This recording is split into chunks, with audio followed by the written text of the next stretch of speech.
किया। उन्होंने खान साहब ने ये कहा कि इनके पास अब एक ही अरबा रह गया है मुझे ख़त्म करने का।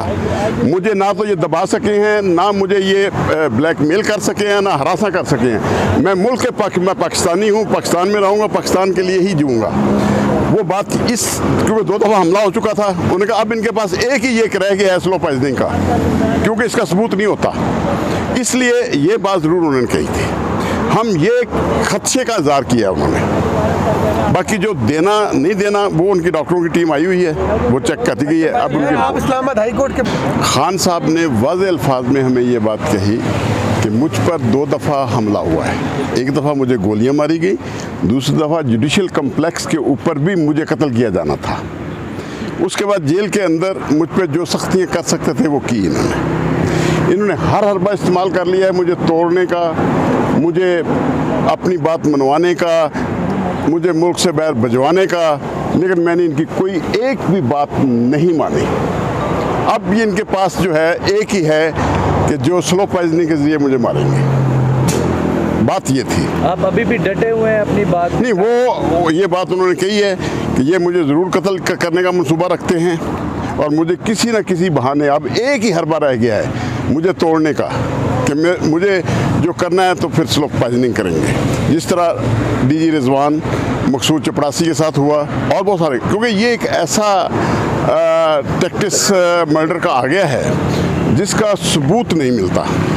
जब मेडिकल होता है, पोस्टमार्टम होता है, तो वहाँ पे यही होता है हार्ट अटैक हुआ है। हामिद मीर इस पे प्रोग्राम कर चुके हैं कि जूते के अंदर रख दो तो तब भी बंदे को हार्ट अटैक हो जाता है। तो इस खदशात का तो इज़हार उन्होंने ज़रूर किया है जो बात है, और वो कहते हैं कि मुझे हर तरह से हर तरीके से जो है ब्लैकमेल, हरासा और टॉर्चर करने की कोशिश की गई अपने मुतालबात मनाने के लिए, जो मैं नहीं माना।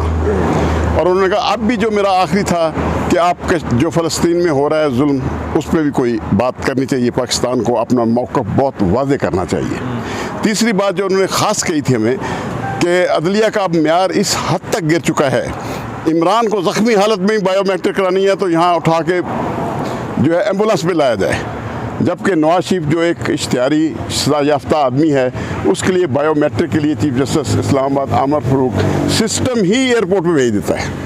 इस बात का उन्होंने ज़रूर बात, उन्होंने कहा इस म्यार को बेतरा बुकला कर सकते हैं, आपका अदारा है, आप आईन पाकिस्तान की हिफाजत, उसकी बालादस्ती और उस पर अमल दरामद के लिए आपको कोशिशें करनी होंगी। उसका फ़ायदा तो ये हुआ फिर उसके बाद जो आप सब भाइयों ने वीलॉग पे चलाया, अब तो सोशल ये तो मीडिया पे आती नहीं, सोशल मीडिया के जरिए आती है, उससे काजी फैज़ ईसा साहब ने जो फैसला दिया है इलेक्शन करवाने का, ये बहुत खुशहाल बात है। काजी फैज़ ईसा आईन पाकिस्तान के मुहाफ़िज़ हैं, वो हमारे चीफ हैं, वो हमारे 100 इख्तिलाफ़ है उनसे, लेकिन हम उनकी फ़ोर्स हैं। हम काला कोट जो है, हम अपने आईन पाकिस्तान की फ़ौज हैं जिसके चीफ हमारे काजी फैज़ ईसा हैं। अगर कोई आईन पाकिस्तान पे सुप्रीम कोर्ट का हुक्म नहीं मानेगा उमरता बंदयाल की तरह, अगर हमें काजी फैज़ ईसा ने हुक्म दिया कि ये मेरा हुक्म जो है इस पे अमल दरामद होना चाहिए, हम अपनी जानें भी कुर्बान करेंगे इसी शहराए दस्तूर पे, ये मैं आपको बता दूँ। अच्छा, इलेक्शन के हवाले से बताइएगा, 160 वकला के नाम जो है वो कहा जा रहा है कंफर्म हो गए हैं, इस दफ़ा वकला को सीटें दी जा रही हैं, क्या लगता है अब वकला मैदान में आएंगे तो डट जाएंगे?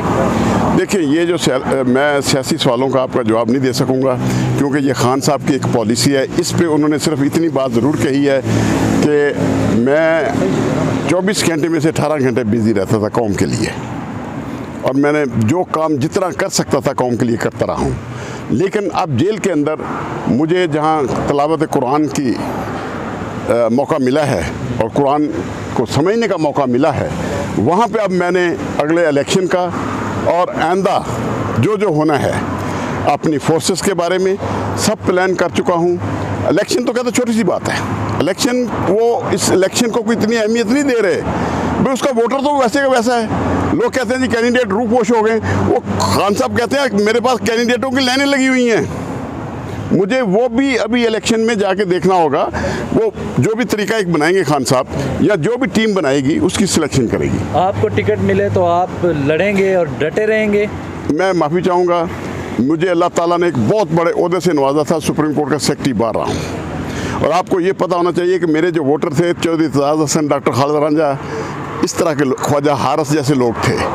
अब मैं जाके बाज़ारों में जाके वोट मांगता फिरूं, अच्छा नहीं मेरे लिए। सर वोट ये बताइएगा सर, ये बताइएगा कि आपने जो जरूरत ही नहीं बिल पड़ेगी किया अगर था, आपको पीडीए का टिकट मिलता है तो। सर इसमें कोई शक नहीं, पीटीए का टिकट जिसके पास होगा उसको वोट मांगने की ज़रूरत नहीं।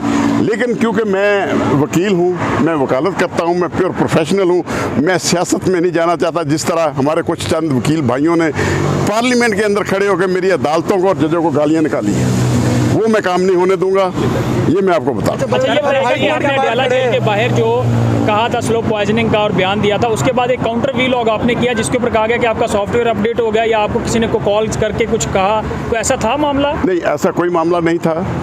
मुझे ये बताया गया कि जी आपने ये एक स्टेटमेंट दिया, हम 5 वकला थे।